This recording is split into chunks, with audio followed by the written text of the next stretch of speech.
Hey everyone, thanks so much for joining us. Today we're in London, taking you to a hidden gem, St. Barts. We love the dramatic setting, with epic views through the restaurant of the Church of St. Bartholomew the Great, modern Scandinavian interior design, and a hyper-local approach to cooking. In this episode, we'll take you behind the scenes with Chef Dennis as he shares the team's success story, earning their first star in just 6 months. And after, we can't wait to take you to dinner with us. I'm Adrian. I'm Layla, and this is S3. Immediately when you walk into St. Bart's, you're greeted to this very, very beautiful, monochromatic, neutral living room.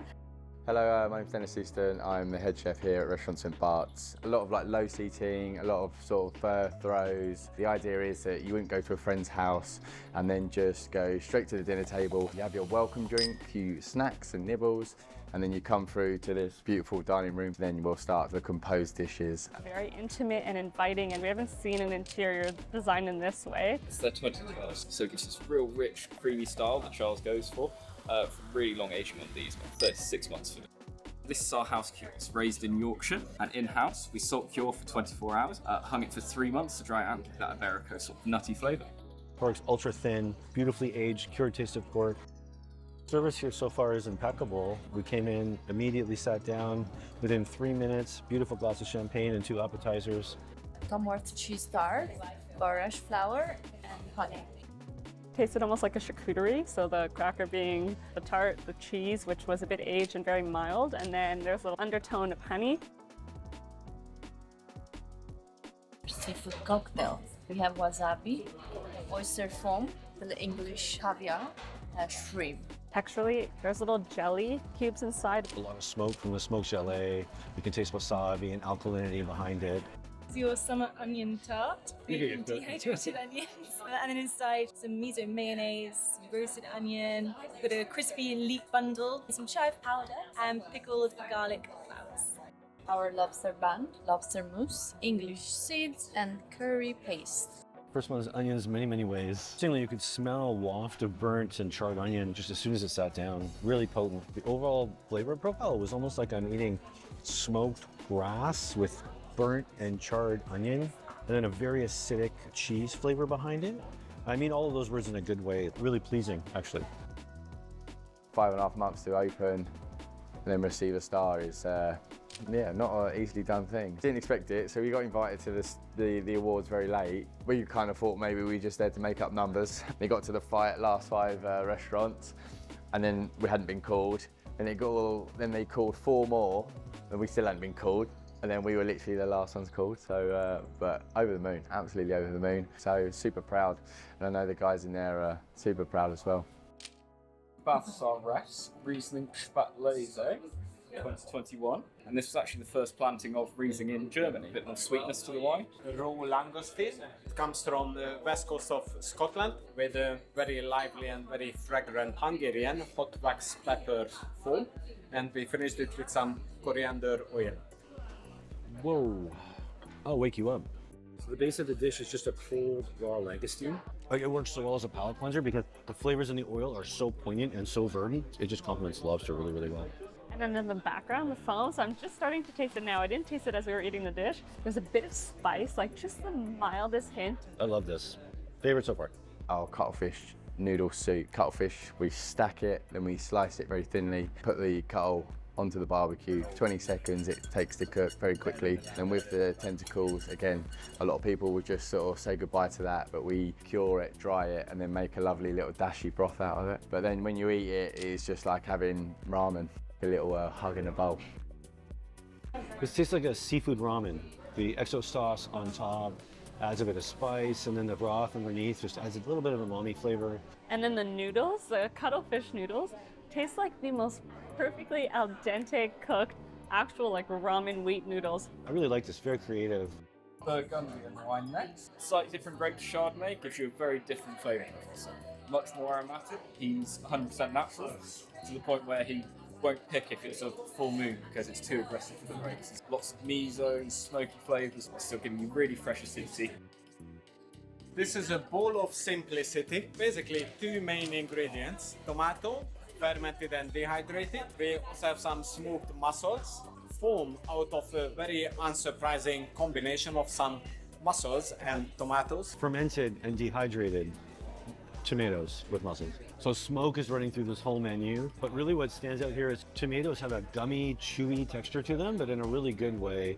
It kind of tastes like I'm eating fruit roll-up, but a ultra concentrated tomato fruit roll-up, smoked mussel behind it. It's a really creative, really fun dish. So the mussel really brings out the minerality of this bourgogne. It's a perfect pairing. So Adrian's plate is completely empty. I have been savoring this so much because it's so good and I don't want it to end. I think that last dish is just a really good example of what this restaurant happens to be doing best so far.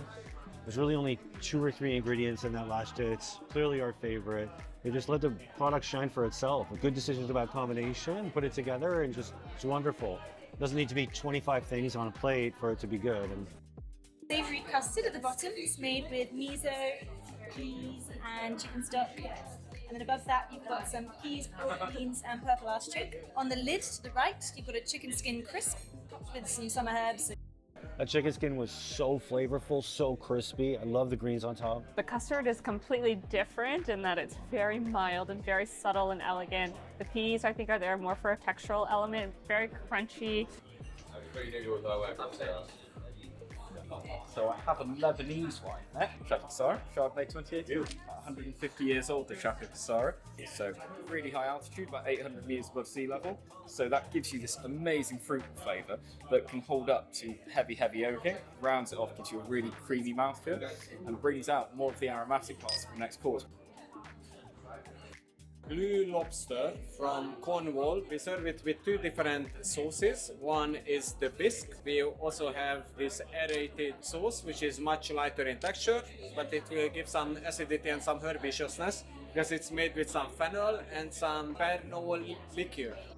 It smells like fire and fennel. And lobster. What was that? Don't look away. Really starting to realize now how much they highlight up produce. They don't overcomplicate anything. They add a bunch of finesse and technique to a dish to really elevate it. But we've had like onion on onion tart, and we've had tomato and mussel, and this is just lobster and lobster. The sauce is crustacean forward, but there's so much brown butter like running through the sauce that it's very sweet. It almost tastes like a dessert. It was so decadent. J.D. Vaha, well, it's actually his son. He's passed the estate down to his son in the last few years. Made from a grape called Dolcetto, which gives you a nice little peppery sort of finish. Blackberry, cassis, sort of dark black fruit flavours. Our first sort of meat course, very simple in approach. So we get the best ducks from Rachel up in Lancashire. So she salt ages them for a week, and then we age them a week further. Just serve it with whatever's in seasons. We're heavily reliant on the seasons. So at the moment we've got blackberries coated in the duck fat. Bits that we can't use, we turn that into a jam. Again, no waste. The duck's barbecue, so you get that lovely render on the skin, super crispy, that smoky flavour gets worked in.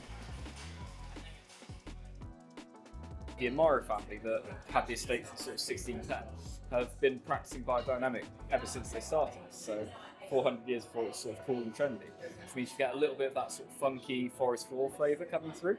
Mostly Merlot, a bit of Cabernet Sauvignon and a bit of Petit Verdot for that sort of spicy finish.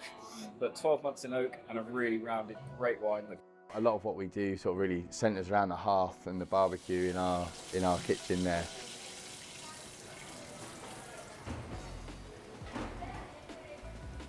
We want everything to be sort of have a little lick of flame or a little touch of smoke in there. Yew Tree Farmland. Yew Tree Farm is actually a farm based in Cumbria. We're also using the Tim's gland by way of some sweetbread, also some Barts pesto, combination of parsley, sunflower seeds and anchovies, and also a little bit of that anchovy that's been grilled as well, and some broad beans with wonderful parsley sauce of our own. We have a relationship with them where it's more about getting the whole animal, and as such it gives us an opportunity to use other parts of the animal in other parts of the dishes. I'm just smelling parsley and garlic and bread. I don't know where to start first. Talk to me.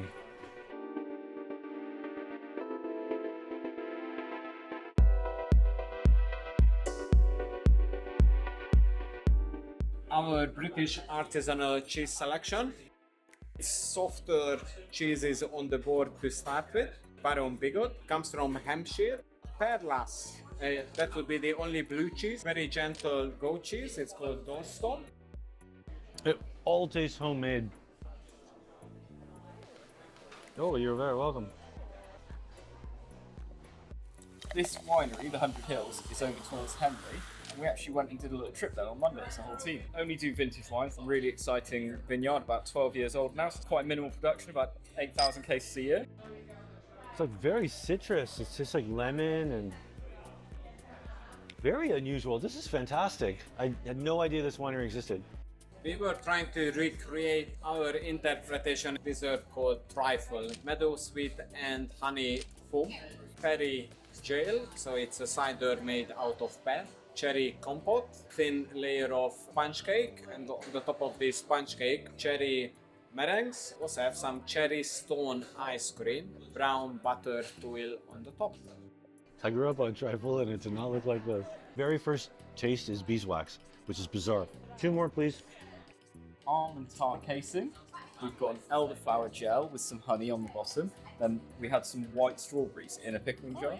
So that's really early picked ones that we've left pickling to give you a bit of an acidic sort of prep. And there's some of those hidden underneath. Freshly sliced strawberries on top, and then they've grilled some as well to make into the ice cream. Gooseberry and elderflower pastels, and not chocolate tarts. So obviously we try and use only British produce. And so this is our version of chocolate. Okay. We make it with oats and koji. I think it tastes like a really deep dark chocolate. Like honey and cheese, and then that's what to complement the bites. That was weird. Flavorful, so crispy. I love the greens on top. So. And then instead of noodles inside, it's cuttlefish. I think I dropped it on the floor. Yeah, you should ask them. Is it still mine? No, they were dropped.